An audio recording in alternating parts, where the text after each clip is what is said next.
Bonjour, je m'appelle Jason Procopio, je suis un des anciens de l'église Connexion. Merci d'écouter ce message. En ce moment, notre église a un projet ambitieux, un projet d'acheter un local permanent au cœur de Paris. Alors évidemment, ça sert à notre église, mais notre ambition est bien plus grande que simplement nous. Nous aimerions aider d'autres implantations d'églises, d'autres ministères qui n'ont pas de local à Paris, trouver leur pied, trouver leur marque dans Paris. Et nous aimerions aussi former des disciples qui font des disciples, former de nouveaux ministres de culte, de nouveaux pasteurs, de nouveaux leaders pour servir les églises à Paris et ailleurs. Donc, toutes les informations sur ce projet sont disponibles sur notre site web www.église-connexion/plus. Vous pouvez trouver toutes les informations pour nous aider, pour nous soutenir, pour participer à ce projet et pour savoir comment prier pour nous tout simplement. Il y aura aussi une slide à la fin de cette prédication qui va détailler un peu plus ces informations-là. Donc, merci beaucoup pour votre temps et pour vos prières. Soyez bénis. Je vais lire Hébreux 2 à partir du verset 5. Dans les Bibles de l'Église, c'est à la page 788. Ce texte biblique vient de la lettre aux Hébreux. Elle a été écrite quelques décennies après la résurrection de Jésus. Et ce texte a pour but d'aider à comprendre l'identité de Jésus, comprendre sa mission et pourquoi nous devons croire en lui. En effet, ce n'est pas à l'autorité d'ange que Dieu a soumis le monde à venir dont nous parlons. Quelqu'un a d'ailleurs rendu quelque part ce témoignage. Qu'est-ce que l'homme pour que tu te souviennes de lui, ou le Fils de l'homme pour que tu prennes soin de lui ? Tu l'as abaissé pour un peu de temps au-dessous des anges. Tu l'as couronné de gloire et d'honneur, et tu lui as donné la domination sur ce que tes mains ont fait. Tu as tout soumis sous ses pieds. En effet, en lui soumettant toutes choses, Dieu n'a rien laissé qui échappe à son autorité. Maintenant, pourtant, nous ne voyons pas encore que tout lui soit soumis. Toutefois, celui qui a été baissé pour peu de temps au-dessous des anges, Jésus, nous le voyons couronné de gloire et d'honneur à cause de la mort qu'il a soufferte. Ainsi, par la grâce de Dieu, il a connu la mort pour tout être humain. En effet, celui pour qui et par qui toute chose existe voulait conduire à la gloire beaucoup de fils. Il lui convenait donc de qualifier parfaitement par des souffrances l'auteur de leur salut. De fait, celui qui procure la sainteté et ceux qui en bénéficient ont tous une seule et même origine. C'est pourquoi il n'a pas honte de les appeler ses frères lorsqu'il dit « J'annoncerai ton nom à mes frères, je te célébrerai au milieu de l'assemblée. » Et encore, « Je me confierai en lui. » Et enfin, « Me voici, moi et les enfants que Dieu m'a donnés. » Puisque ces enfants ont en commun la condition humaine, lui-même l'a aussi partagée de façon similaire. Ainsi, par sa mort, il a pu rendre impuissant celui qui exerçait le pouvoir de la mort, c'est-à-dire le diable, et libérer tout ce que la peur de la mort retenait leur vie durant dans l'esclavage. En effet, assurément, ce n'est pas à des anges qu'il vient en aide, mais bien à la descendance d'Abraham. Par conséquent, il devait devenir semblable en tout à ses frères afin d'être un grand prêtre rempli de compassion et fidèle dans le service de Dieu pour faire l'expiation des péchés du peuple. En effet, comme il a souffert lui-même lorsqu'il a été tenté, il peut secourir ceux qui sont tentés. Eh bien, bienvenue tout le monde. Ça fait plaisir de voir autant de personnes que je ne connais pas. Vous que je connais, je suis heureux de vous voir aussi. Quand même, ça fait plaisir de voir plein de gens que je ne connais pas. Je m'appelle Jason, je suis un des pasteurs de cette église aussi. Et j'aimerais vous parler quelque temps, si vous me le permettez, de ce qu'on fait ici aujourd'hui. Lohan a lu cette histoire tout à l'heure aux enfants. J'espère ne pas vous spoiler des choses en disant que, en fait, nous croyons que toutes ces choses, tout ce qu'elle a lu dans cette histoire est vrai. Ce n'est pas qu'une histoire pour les enfants. Nous croyons que ces choses qu'on a déjà vues, qu'on a vues dans l'histoire, qu'on a lues dans les textes avant, ces choses sont vraies. Quand même, maintenant, on est entre grands. Les enfants sont partis aux activités, nous sommes entre grands pour la plupart. Il y a des bébés qui sont là et on est très heureux que... S'il y a des enfants qui sont restés, on est heureux que vous soyez là aussi. Mais on aimerait aller un peu plus loin que ce qu'on a vu jusqu'ici. On prépare Noël en tant qu'Église cette année en voyant les premiers chapitres de la lettre aux Hébreux dans l'Ancien Testament, dans le Nouveau Testament, la deuxième partie de la Bible. D'ailleurs, c'est ce qu'on fait en tant qu'Église. On commence dans une partie d'un livre et on continue semaine après semaine. Nous serons dans Hébreux 1 à 3 jusqu'à la fin de l'année. Jusqu'ici, on a vu le premier chapitre et le début du deuxième chapitre. Alors ce matin, on va continuer dans ce qu'on a vu jusqu'ici, dans le chapitre 2 d'Hébreux qu'on vient de lire. C'est un texte très, très dense. Alors, on n'aura pas le temps de tout voir ce matin. On va plutôt se focaliser sur des réponses que l'auteur donne à une question essentielle. Pourquoi? Pourquoi Jésus est-il venu? Le texte nous donne 4 réponses à cette question. Il nous dit que Jésus est venu pour régner, que Jésus est venu pour former une famille, que Jésus est venu pour vaincre la mort et enfin que Jésus est venu pour être notre grand prêtre. Donc on va voir ces 4 réponses en quelques minutes. La première chose qu'on voit dans notre texte, c'est que Jésus est venu pour régner. Non pas sur un pays ou sur une ville, mais sur toute chose. Et si on regarde à ce que l'auteur dit, il ne parle pas d'un but futur de Christ, c'est quelque chose qui s'est déjà fait, qui s'est déjà réalisé. Relisons encore à partir du verset 5. Si vous avez des Bibles, gardez-les ouvertes devant les yeux. Si vous n'en avez pas dans les mains, ce n'est pas grave, on va les afficher aussi. Donc verset 5. En effet, ce n'est pas à l'autorité d'ange que Dieu a soumis le monde à venir dont nous parlons. D'ailleurs, il parle d'ange ici parce qu'il vient d'en parler dans le chapitre précédent. Verset 6. Quelqu'un a d'ailleurs rendu quelque part ce témoignage. Qu'est-ce que l'homme pour que tu te souviennes de lui, ou le Fils de l'homme pour que tu prennes soin de lui? Tu l'as abaissé pour un peu de temps au-dessous des anges, tu l'as couronné de gloire et d'honneur, et tu lui as donné la domination sur ce que tes mains ont fait. Tu as tout mis sous ses pieds. En effet, en lui soumettant toutes choses, Dieu n'a rien laissé qui échappe à son autorité. Maintenant, pourtant, nous ne voyons pas encore que tu lui sois soumis. Toutefois, celui qui a été abaissé pour un peu de temps au-dessous des anges, Jésus, nous le voyons couronné de gloire et d'honneur, à cause de la mort qu'il a soufferte. Ainsi, par la grâce de Dieu, il a connu la mort pour tout être humain. Alors, vous l'avez peut-être remarqué, à chaque fois que l'auteur parle de ce monde qui est soumis à Jésus, il n'en parle pas au temps futur, mais au temps passé. Jésus règne déjà sur toutes choses lui ont été soumises. Mais si on regarde encore à ce monde autour de nous, on a du mal à voir ça.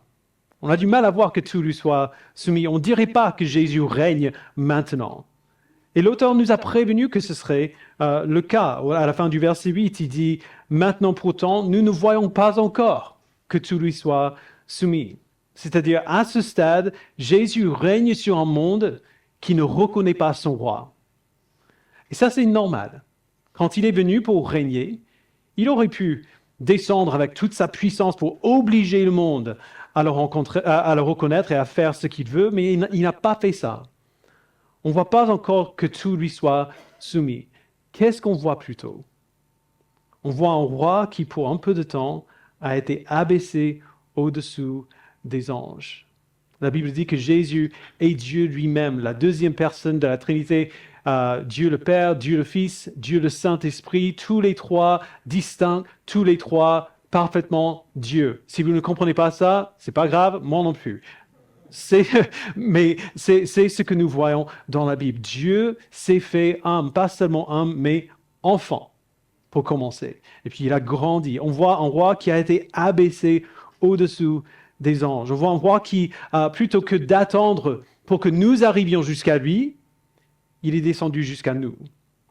On voit un roi qui est parti vivre dans la misère avec son peuple.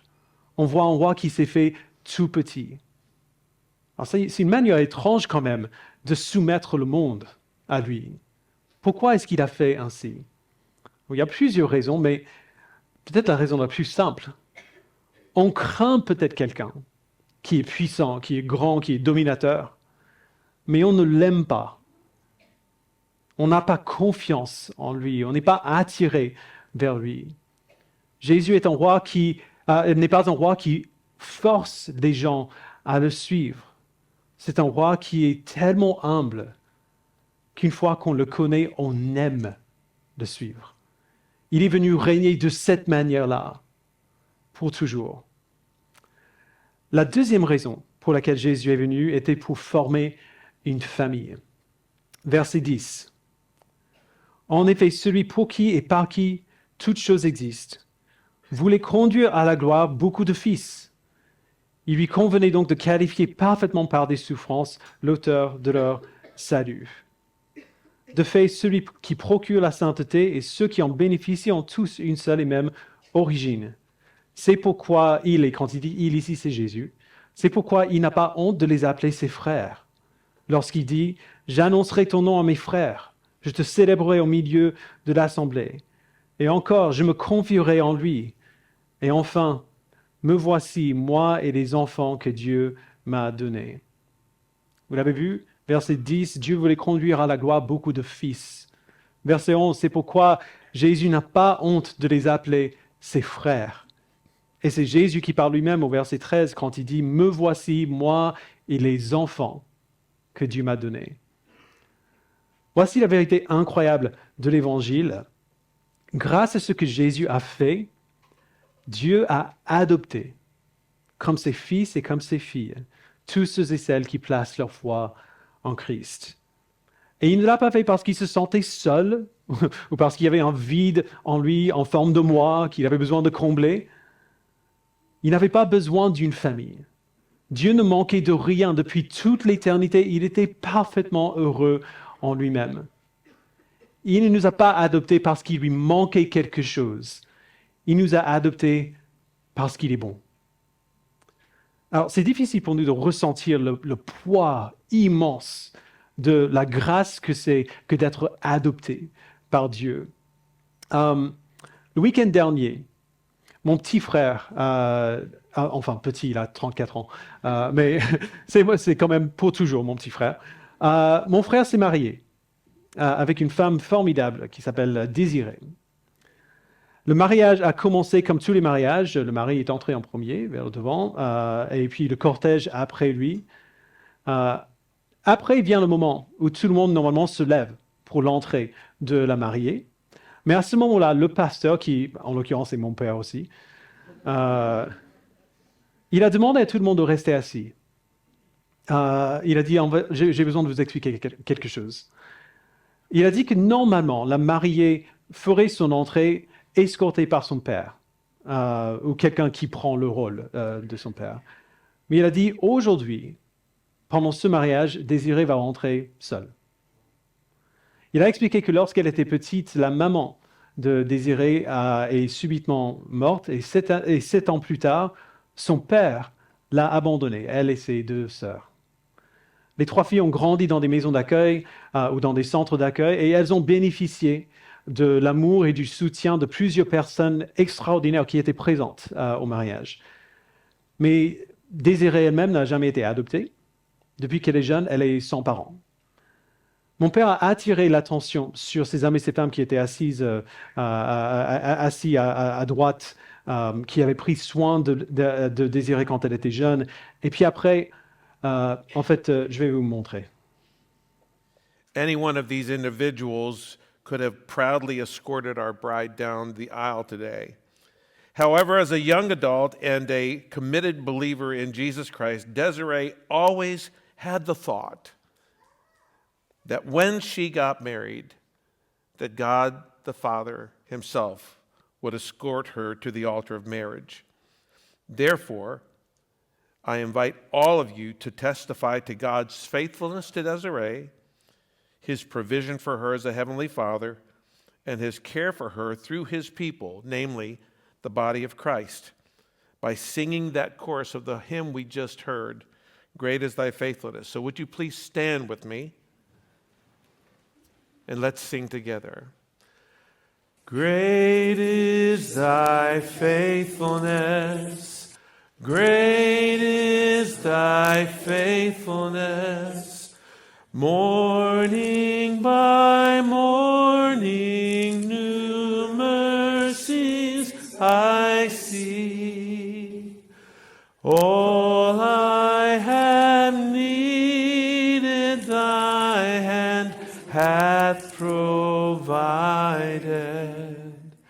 Great is Thy faithfulness, Lord, unto me. Alors, j'ai entendu peu d'histoires de ma vie qui illustrent mieux le message de ces versets qu'on vient de lire. Désiré, qui a été abandonné par son seul parent vivant, ressent aujourd'hui, et on en a parlé beaucoup, elle ressent le poids de son adoption par Dieu à un tel point que ce n'était pas triste pour elle de faire son entrée seule. En fait, elle savait qu'elle n'était pas seule. C'était un privilège pour elle d'entrer ainsi, car Dieu est son Père, et il est présent, et il a été fidèle envers elle. Elle n'est plus orpheline. C'est cela qu'on est censé ressentir lorsque l'auteur nous dit que nous sommes devenus enfants de Dieu, frères et sœurs de Christ. Nous avons été adoptés par Dieu, ramenés dans sa famille par l'œuvre de Christ. On a entendu l'histoire tout à l'heure, le Fils de Dieu a endossé l'humanité afin que celui qui sanctifie, c'est Jésus qui nous rend saints, et ceux qui sont sanctifiés ont tous une seule et même origine, c'est-à-dire notre humanité commune. Et c'est pour ça qu'il n'a pas honte de nous appeler frères et sœurs. Nous sommes êtres humains et lui aussi. Il a fait de nous sa famille et il nous a amenés avec lui dans sa gloire. Jésus est venu pour former une famille. Troisièmement, Jésus est venu pour vaincre la mort. Verset 14. Puisque ses enfants ont en commun la condition humaine, lui-même, donc Jésus, l'a aussi partagé de manière similaire.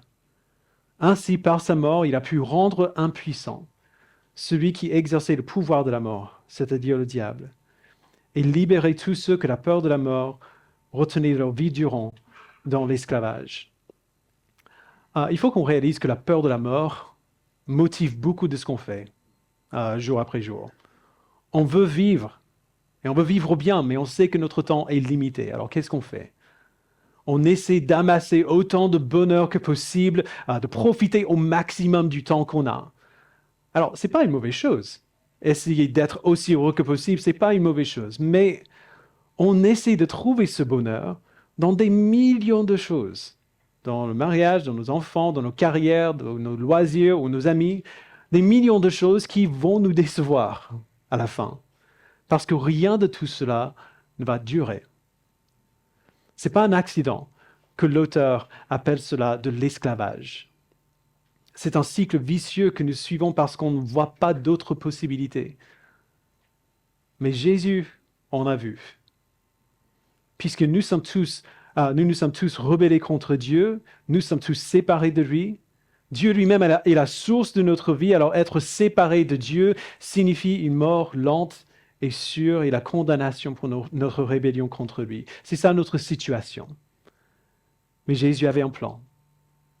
Il a endossé l'humanité et a vécu une vie parfaite, la vie que nous aurions dû vivre. C'était une vie de souffrance constante parce que c'était une vie de lutte constante contre la tentation, contre le péché. Le péché, c'est la rébellion contre Dieu. C'était une lutte qui ne cède jamais, une lutte qui résiste jusqu'à la fin.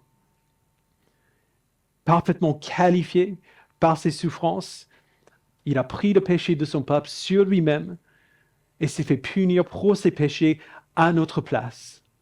Il est mort, une vraie mort humaine, après avoir souffert toute la colère de Dieu contre notre péché.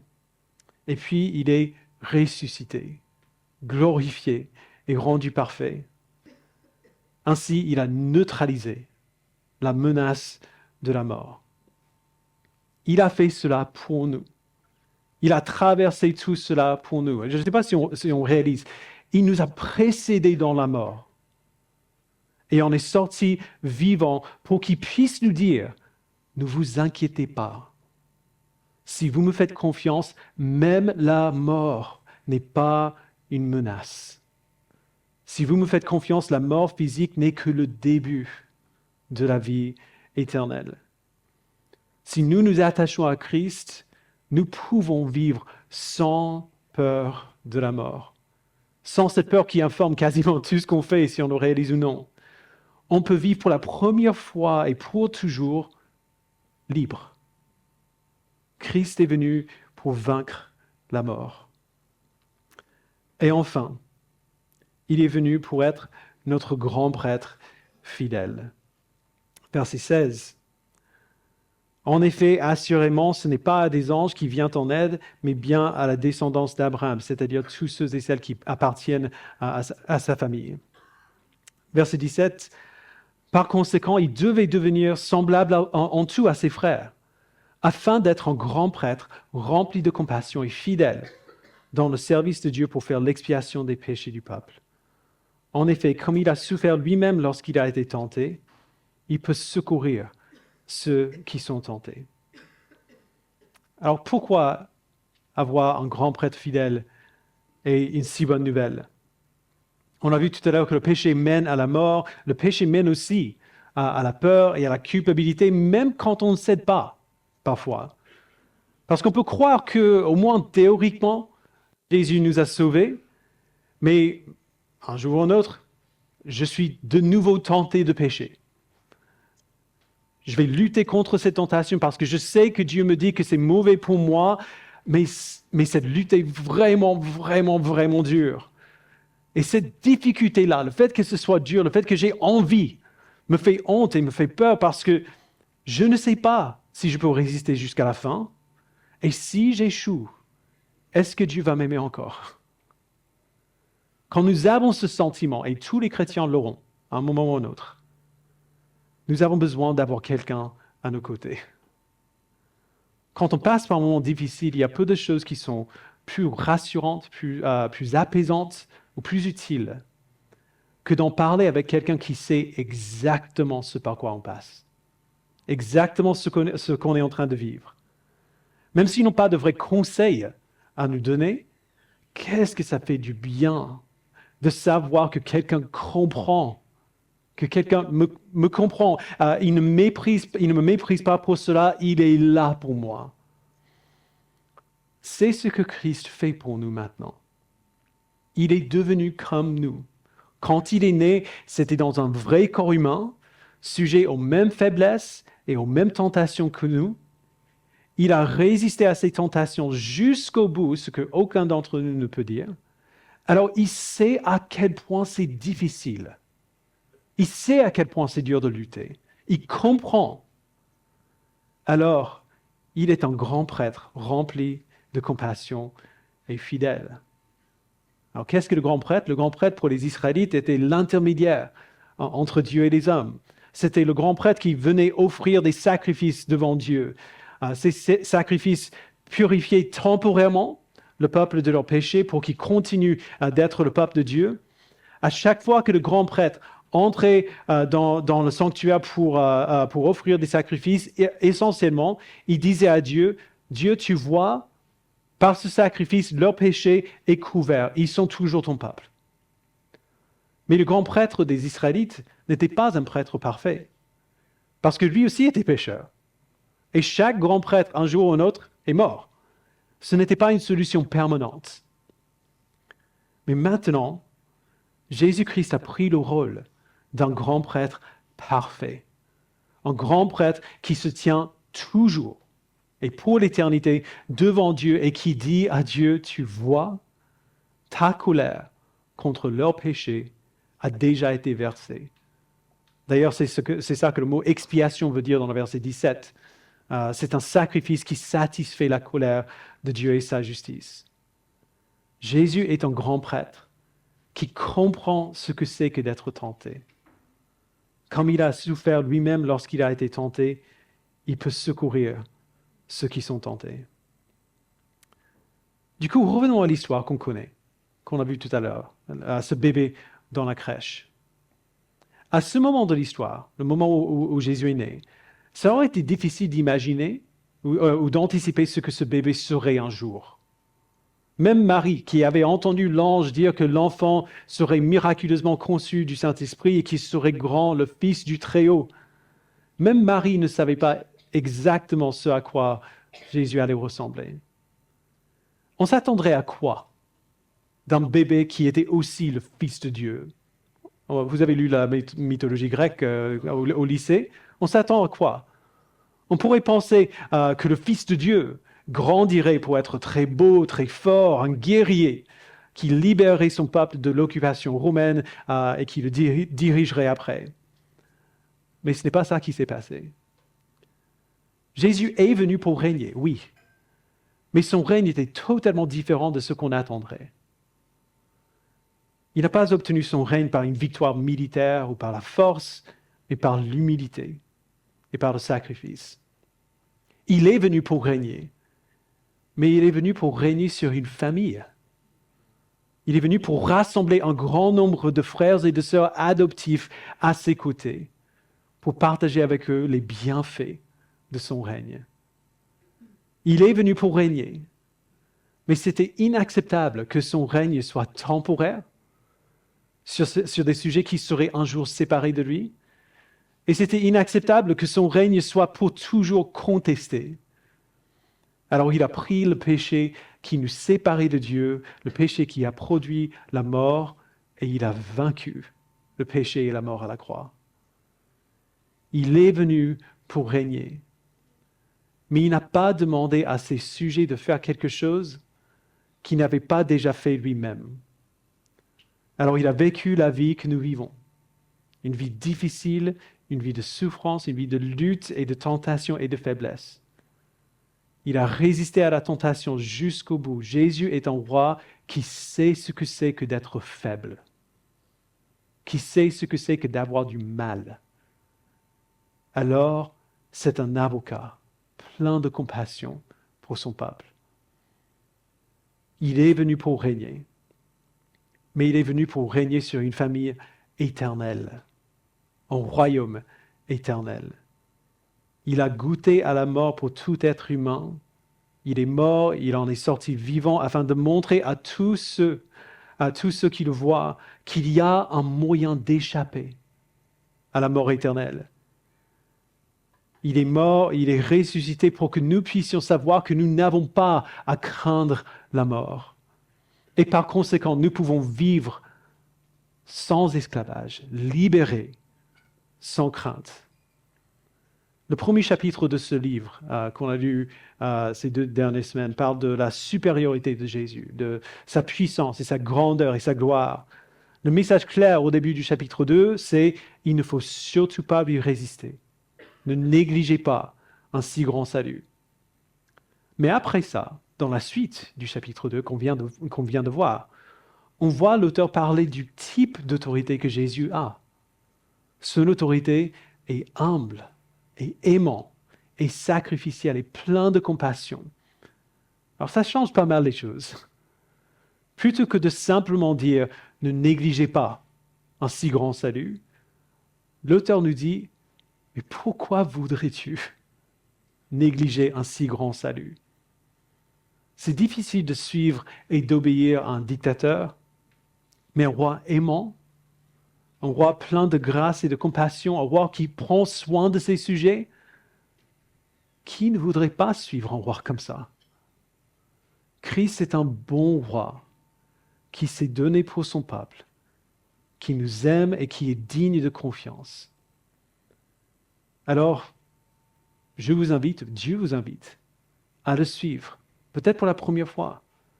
Ne négligez pas un si grand salut parce que pourquoi le voudriez-vous? À chaque fois que vous voyez une crèche, à chaque fois que vous voyez un sapin décoré, à chaque fois que vous voyez un cadeau ou n'importe quelle décoration de Noël, réalisez que toutes ces choses superficielles vous appellent en réalité à une joie bien plus grande que tout ce que ce monde peut donner. Venez à notre roi. Je vous invite à prier.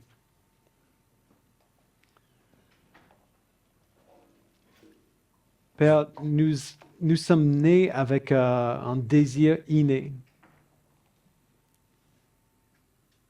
d'être nos propres maîtres, d'être nos propres rois, de toujours décider pour nous-mêmes ce que nous voulons. Le problème, Père, que bien souvent, ce que nous voulons n'est pas bon pour nous. Nous sommes de très mauvais rois. Nous sommes de très mauvais maîtres. Parce que nous ne voyons pas tout ce que nous devons voir pour prendre des décisions nécessaires. Mais toi, tu vois tout.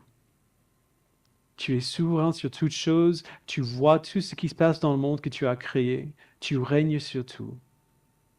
Alors tu sais, puisque tu es notre Créateur, tu sais comment tu nous as créés, tu sais comment nous pouvons être véritablement heureux, pas seulement pour quelques décennies, mais pour toujours.